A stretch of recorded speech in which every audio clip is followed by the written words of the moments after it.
Le syndicat du bassin versant de la Ressource que je préside est l'établissement des Sardières, représenté ici par Jean-Yves Chardin, son directeur. Dans le cadre d'un partenariat, on souhaitait organiser une journée technique sur l'eau, ce bien commun nécessaire à la vie.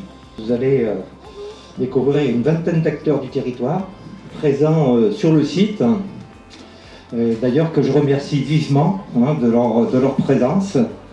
Et ces acteurs du territoire vont se faire un plaisir de développer et de présenter les actions significatives en rapport avec la préservation de la quantité et de la qualité de l'eau. La découverte donc, de l'œuvre, elles vont tirer les ficelles, voilà, et voilà. Vous avez ici donc cette représentation. Voilà. Les qui viendront, et puis surtout nos élèves, les élèves et étudiants inscrits ici, mais aussi des autres établissements pour bénéficier complètement de... Bonjour à tous. Donc ici vous êtes sur une parcelle en fait, qui est la parcelle pédagogique. Donc une parcelle où nos élèves font des essais. Elle a été semée par la classe de première Bac Pro, où en fait l'essai c'est un projet, produire des protéagineux qui doit permettre d'alimenter l'humain mais aussi le troupeau. Un passage de l'eau, un passage de dents et ensuite le semoir à céréales sans herbe rotative. L'horizon qui compose notre sol, mais aussi de voir. Après il existe le test beige. Le test beige c'est le même principe, simplement vous prenez une bêche, vous découpez un carré de terre, vous le sortez et vous regardez comment on se comporte. Vous observez donc, comme vous l'avez cité, ce qu'on appelle la couche arable. Donc, elle est vraiment très marquée par la couleur. C'est ce qu'il faut aussi parce qu'on a vraiment la zone. À l'intérieur, vous avez une molécule qui s'appelle la léghémoglobine, comme pour votre sang, qui contient du fer. Et donc quand c'est oxygéné, nos dosités qui sont actives par cette couleur rose. Donc on a une févrole qui fonctionne bien. Une compaction. Donc c'est mauvais signe. Nous, on ne veut pas qu'il y ait de compaction, trop de compaction. Donc ici, par exemple, on voit que c'est pas émoussé, c'est-à-dire que ça ne casse pas de manière arrondie, mais ça ne casse pas, ça fait pas des arêtes nettes droites. Ces tuyaux, ce collecteur, il n'y a pas un gros niveau de décomposition. Pour voir comment se passe la décomposition de la paille. Comment les micro-organismes. Sachant que les agriculteurs aujourd'hui, de plus en plus,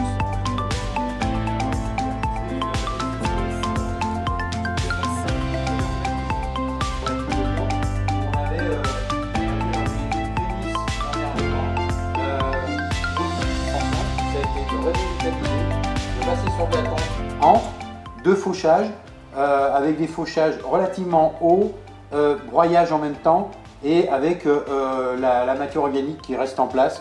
Ça permet de ressemer, de ne pas avoir d'installation plus que ça. C'est pareil, on commence à étaler, éliminer la concurrence et apporter mais il réarrivait à intervenir à des moments où il n'intervenait plus à cause de la zone, on peut la voir, il y a de l'eau, mais il y a aussi autre chose dedans. Il y a de l'air. Alors c'est pour ouvrir les deux trappes en fait. Il y a un système de bypass donc, qui nous permet soit de déconnecter la zone, c'est-à-dire on la remplit, on ferme la zone. Une fois que l'eau est stockée dedans, on va chercher à l'épurer au maximum avant de la remettre au cours d'eau. Vous, s'il y a des améliorations à mettre en place, est-ce que vous pouvez mettre des améliorations en place, comment vous voyez les choses. Ça va prendre dans la zone. Et donc l'objectif de cette zone, c'était de capter la parcelle que nous avons ici, qui est sur un étail, donc qui fait à peu près 4,3 hectares. Le type de fonctionnement, c'est ce système-là. On va travailler sur une lame d'eau dans ces zones-là, maximum 1 mètre. Est-ce que vous avez une idée pourquoi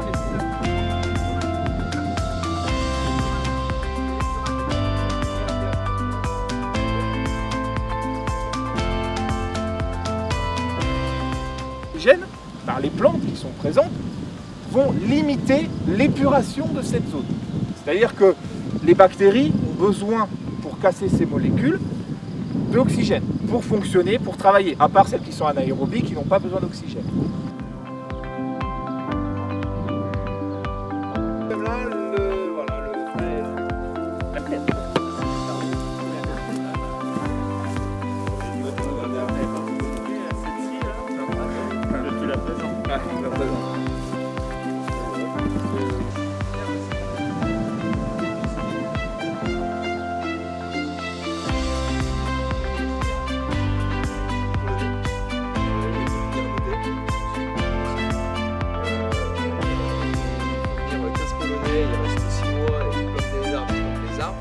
Ça, c'est le premier facteur d'échec sur les plantations, c'est mauvais paillage. Et maintenant, depuis 2 ans, dans mes recommandations un peu officielles, tout ça, que je l'écris en gras sur mes dossiers aux agriculteurs, c'est première année arrosage tous les mois. Et là, il faudra faire 10 km sur une zone de maïs irrigué. Et ben, croyez pas du tout.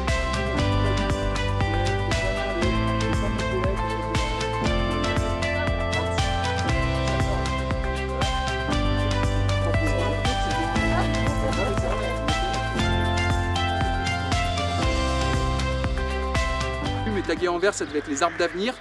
Et entre deux, ils intercalaient un arbre plutôt à croissance rapide. Le sureau, des trucs de mi-hauteur, 4-6 mètres, qui viennent bien épaissir la haie, quoi. Du charme, il y a du hou, du nerprin, du troène, là ça doit être du troène. Juste une précaution, érable sycomore. Les samars, le fruit de l'érable, là, c'est ultra toxique pour les chevaux. Et en fait, ça arrive rarement, mais quand le cheval il ingère la samare, alors soit à l'automne quand c'est en train de se dégrader, soit au printemps quand ça germe, c'est mort foudroyante du cheval et tu peux rien faire, quoi. Ouais.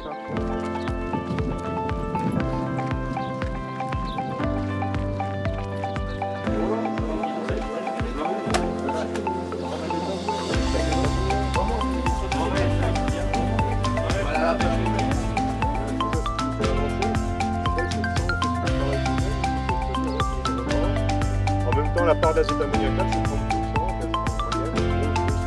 La volatilisation, c'est énorme quand on utilise un système de... Quand on injecte vraiment un peu dans le sol, soit gris, c'est énorme. On tape de l'eau, et bien ma foi, on a plus de temps.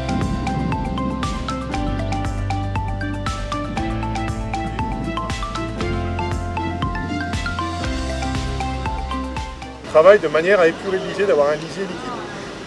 Comment ça fonctionne, le comprimant, j'imagine, avec une vis? Alors bah, ici, quand il passe là, ouais, c'est l'espèce de vis sans fin. 32 mois après, l'idée c'est de rouler, approcher du champ.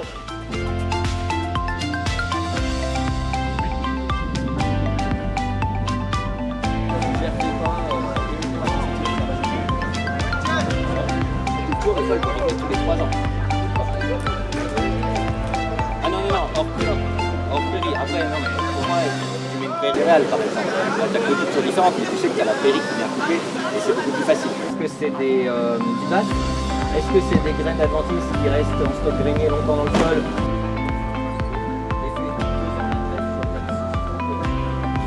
Comme un outil de désherbage mécanique, c'est un outil qui est très facile d'utilisation parce qu'il n'y a pas de réglage, si ce n'est que l'outil va travailler profond. Et après, le solo, on peut la passer et surtout sur l'hiver. En sortie d'hiver, des fois, à utiliser à plusieurs et on n'a pas moins en tout cas la contrainte dont tu vas parler. C'est un matériel qui dure, qui nécessite peu d'entretien, peu de maintenance, facile à soleil au zénith, plus d'efficacité sur les années qu'elle a vraiment pas entraîné le soleil, un peu facile à vineuse. Donc outil qui ne travaille l'interrant, donc qui ne peut être que complémentaire d'un outil qui travaille en plein, donc soit RC3 ou rotatif.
L'eau, on va la capter dans la rivière, on a une nappe souterraine.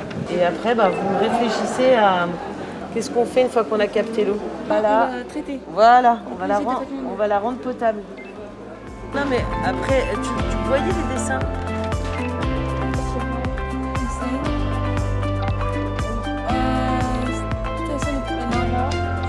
là, il y a là.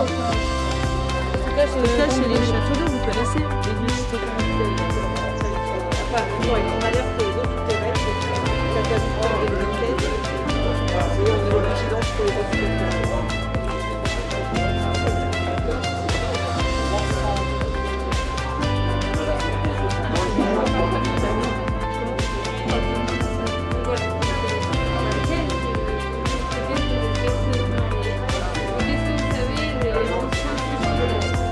Biodiversité super importante, donc elle donne aussi de l'ombre aussi, donc ça permet de limiter l'assèchement des sols. On retrouve dans les arbres, donc il y a plusieurs espèces et il faut retrouver l'arbre qui va avec la liste.